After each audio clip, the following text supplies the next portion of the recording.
Oi, pessoal! Hoje a gente vai mergulhar numa história fascinante, o papel pioneiro que os judeus tiveram na formação dos Estados Unidos.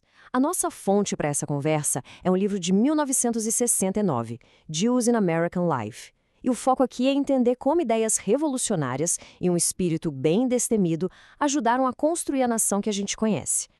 Sabe, se a gente parar para pensar, a maioria vai chutar, sei lá, a Revolução Americana, ou talvez aquelas grandes ondas de imigração do século XIX. Mas olha, a resposta de verdade é bem mais antiga que isso. Então, vamos lá. A história toda começa num ano que, nossa, marcou época, 1492. Pensa só, no mesmíssimo momento em que os judeus eram expulsos da Espanha, um deles, chamado Luís de Torres, estava subindo a bordo do navio na primeira viagem de Colombo. Ele nem imaginava, claro, mas ali ele se tornava o primeiro de uma linhagem enorme de pioneiros judeus na América. Mas afinal, quem foi esse Luís de Torres? E por que ele é tão importante, um desbravador mesmo?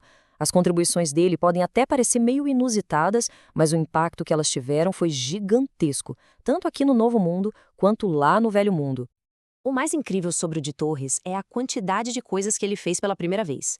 Ele foi o primeiríssimo europeu a se estabelecer em Cuba. Foi ele também que viu os nativos fumando umas folhas secas e, a partir daí, levou o tabaco para a Europa. E sabe a palavra em inglês para peru? Turkey? Pois é, a história conta que foi ele que chamou de tuque, que vem do hebraico, para pavão. É impressionante, de Cuba até o peru do Dia de Ação de Graças, a marca dele está em tudo. Agora, vamos dar um salto no tempo. Quase 300 anos para frente. A gente chega num momento chave, o nascimento dos Estados Unidos. E, adivinha, de novo, bem no meio da Revolução, lá estavam os pioneiros judeus com um papel fundamental na criação do país. E para a gente ter uma ideia do tamanho desse impacto, olha só esse número. Na época da Revolução Americana, a população judaica era de mais ou menos 3.000 pessoas. Era uma comunidade bem pequena, mas a contribuição deles para a independência foi gigante. E um dos nomes mais importantes dessa época foi Haim Salomon.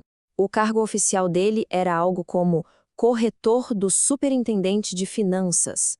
Mas na prática, ele foi o motor financeiro, a peça-chave que sustentou a causa dos patriotas.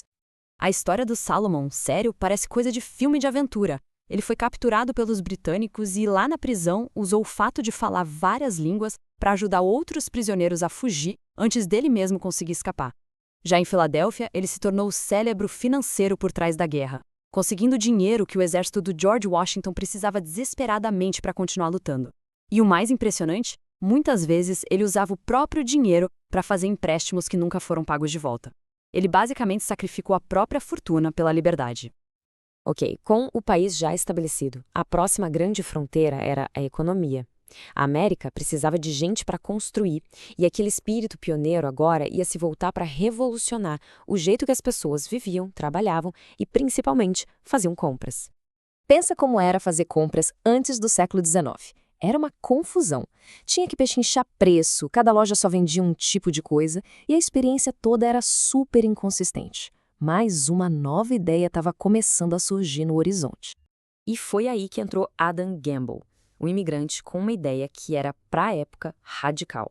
Ele colocou uma placa na loja dele que dizia justiça e igualdade para todos os clientes. A loja dele virou o que chamavam de casa de preço único. O que isso queria dizer? Simples. O preço da etiqueta era o preço final. Nada de pechinchar, nada de tratamento especial para ninguém, era um preço justo e igual para todo mundo. Essa ideia simples, mas pioneira de tratar todo mundo igual, junto com o conceito de vender um monte de produtos diferentes num lugar só, foi o que deu origem à loja de departamentos moderna, essa que a gente conhece hoje. Mas esse espírito pioneiro não parou na guerra e no comércio, não. Ele foi além, começou a moldar uma coisa ainda mais profunda, a alma do país, a identidade cultural da nação. A Estátua da Liberdade talvez seja o maior símbolo dos Estados Unidos, né? Mas as palavras que deram a ela o significado que a gente conhece, aquele significado profundo e duradouro, vieram de uma poetisa chamada Emma Lazarus. Olha que legal! Em 1883, para ajudar a levantar dinheiro para o pedestal da estátua, a Emma Lazarus escreveu um soneto. E foram as palavras dela que transformaram a estátua. De um símbolo da liberdade republicana, ela virou um farol de esperança para os imigrantes do mundo inteiro. E agora, um novo salto no tempo. Vamos para o século XX. Aquele padrão de inovação continuou com tudo, só que a fronteira agora era outra. Dessa vez, os pioneiros estavam dentro dos laboratórios, na ciência, na medicina. O século XX foi uma verdadeira explosão de descobertas que mudaram o mundo. A gente teve o Einstein, que redefiniu completamente como a gente entende o universo. Teve Selman Waksman, que descobriu a streptomicina, um antibiótico que salvou um número incontável de vidas da tuberculose. A inovação estava acontecendo numa velocidade impressionante, e isso levou a uma das maiores vitórias da saúde pública da história. A poliomielite, ou pólio, era uma das doenças mais aterrorizantes daquela época. Criar uma vacina já era um feito incrível. Mas como provar que ela era segura para milhões de pais que estavam apavorados? A resposta do Dr. Jonas Salk para esta pergunta foi um ato de uma coragem e uma convicção que, sério, é difícil de imaginar. Antes de testar em qualquer outra pessoa, ele injetou a vacina experimental nele mesmo e nos seus 3 filhos pequenos.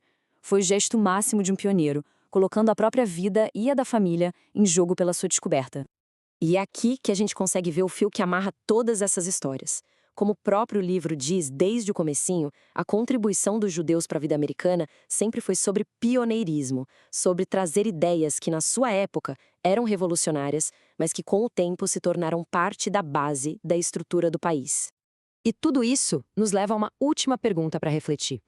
Quando a gente olha para esses desbravadores, esses fundadores, construtores, inovadores, como isso muda a nossa forma de ver o progresso hoje em dia? Porque essa história de pioneirismo não é só sobre o passado, né? É um padrão que continua vivo, se desenrolando até hoje.